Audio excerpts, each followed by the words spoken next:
I vividly remember the first time I did CPR on a real person. It was not what I was expecting. It was very, I want to say, not squishy, but also kind of squishy.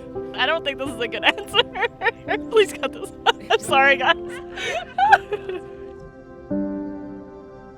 My name is Kevin Ashby. Imelda Chan. Kate McGibbon. Shimei Chitness. Roger Hennig. Aaron Ray, and I'm an anesthesiologist. We do first aid, CPR, and AED training and supplies. Currently, I work as a CPR instructor and an instructor trainer.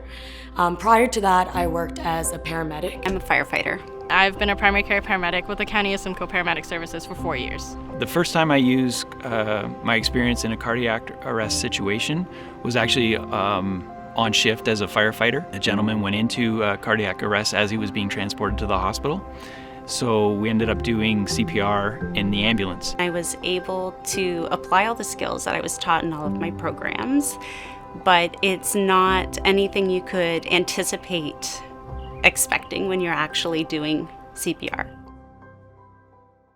I'd left a course, so I wasn't needed at that high school in the afternoon, and I was on my way back to Barrie, and I just saw a police car in the middle of a 4-lane highway, and there was a truck on the far side of the road, and the policeman was standing over top of this guy laying on the side of the road, and I thought, oh boy, that doesn't look good, and I should stop and see if I can offer some assistance. It was a very surreal experience because as we walked into the door and we saw that our patient was kind of lying on the ground, I was just standing in the doorway looking at this person lying on the floor, thinking about everything that I should be doing. It wasn't until my preceptor from behind me was like, hey Shmei, you wanna do something about this guy here? So I was at a fundraiser at Art Gallery. So we were just having a nice evening. I'm in a black dress and relaxing, and then someone came up and said that they had heard I was a doctor and could I come over and give some assistance. There was a line of a couple of nurses, another medic student, and we just took turns doing it while the doctor gave all the meds and decided to defibrillate or not defibrillate the patient. Yeah, well, it's completely different to do CPR or resuscitate someone in a hospital or in an operating room where you have everything and everything is there's a protocol and there's an entire team and different rules. When I had an experience in the community, that's completely different. You're initially completely on my own and surrounded eventually by some people that had some idea of what to do and others that had no idea what to do. It's a very different situation, completely different from anything I was used to. So when I went over and had a look at the person, I could tell that they weren't breathing. They're all blue. Their eyes were open, but no signs of life. They weren't conscious. First thing I noticed was how pale their chest was, because my eyes zeroed in on the chest because I knew that's where I had to put my hands to do the CPR. But the first thing that I noticed was, man, that's really pale. I've never seen a person that pale before. He would have the occasional gasping breath, which is not a sign of breathing. It was just, every 15 seconds, wherever you'd see a little bit of a gasp.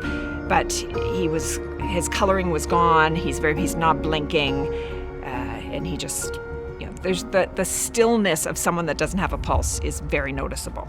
It was very tight. When we train in a big space and there's lots of room and, people are kind of laughing and joking and you're having fun.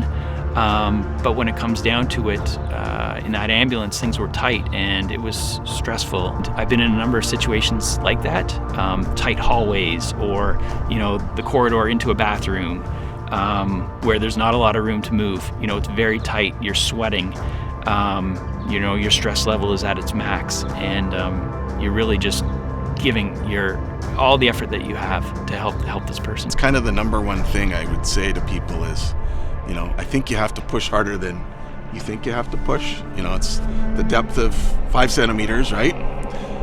Which is basically the depth of 2 hockey pucks, and you're squeezing the little heart the size of your fist, in between the breastbone and the backbone, essentially, is what you're doing, and you're trying to circulate, 4 liters of blood, which is like a big jug of milk, throughout the body, and so you have to push really hard to make that happen, right? And I remember thinking before I started, like, if this guy doesn't come back it's not going to be because I didn't push hard enough. Something might break or give way, but that's a small problem in the big picture. It feels terrible.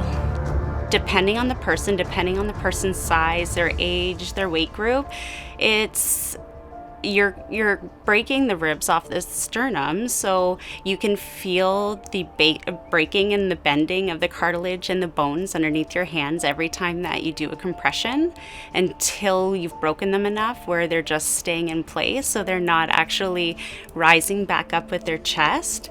It's a really yucky feeling, and the feeling and the sounds they stay with you, but you know that the efforts of your CPR are going to help this individual in the long run, so you do it and you get it done. When you're doing compressions, bones can break. Usually what you'll hear first is the cartilage tearing rather than the bones breaking. Sometimes if the person is elderly, you might get some cracked ribs, but more often than not, it's cartilage.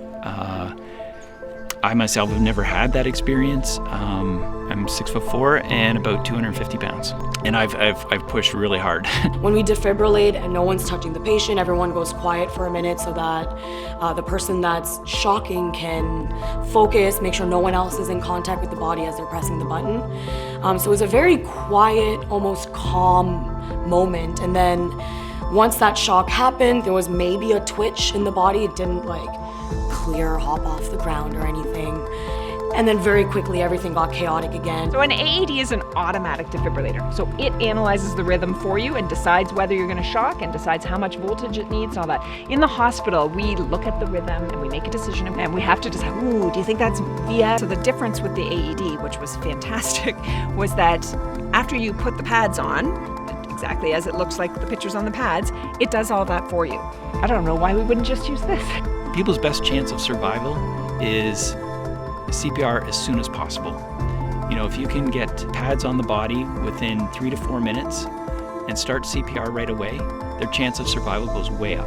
If somebody is able to perform CPR until firefighters or paramedics arrive, that can be the difference of life or death for that person. As a medic, we know how much time it kind of takes us to get from our base to our vehicles, get the call details, drive all the way, lights and sirens, and that's not even including all the red lights, all the people who don't pull over for us. We have the primary care bag, advanced care bag, cardiac monitor, stretcher, and carry it all down to this location. It's such a simple skill to learn that it's almost sad when someone doesn't know it and they're not able to do it, when it could have easily resolved the situation, saved a life. Cardiac arrest can happen anywhere, and sometimes when it's around a situation like this where it's a lake and there's bush all around, we have to trek through all those bushes to get to the patient.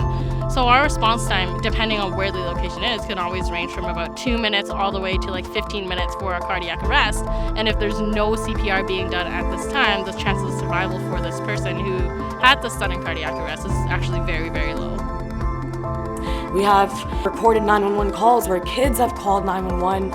They've performed CPR with successful outcomes. So I see absolutely no reason why it shouldn't be a part of any sort of regular training, basic training. Like we go to school to learn to do math, we should be going to school and learning, how to do basic compressions to save another human life. I don't know how long he was on the floor before they found me, because I know they went to a couple other people first, and then they, eventually they found my husband. He said, "Oh, my wife's a doctor, she's over there." And then they went to the wrong person, so it was quite a while, really, before they found me. So somebody else could have jumped in then, anybody that had training. And by learning this skill, you get the confidence to not be one of those people who was standing around. If the only thing you do is push really hard in the center of someone's chest for as long as you can until help arrives, then you've done that person a big service. You might be the only person standing around that's the only person willing to do that, right? And I'd encourage people to think,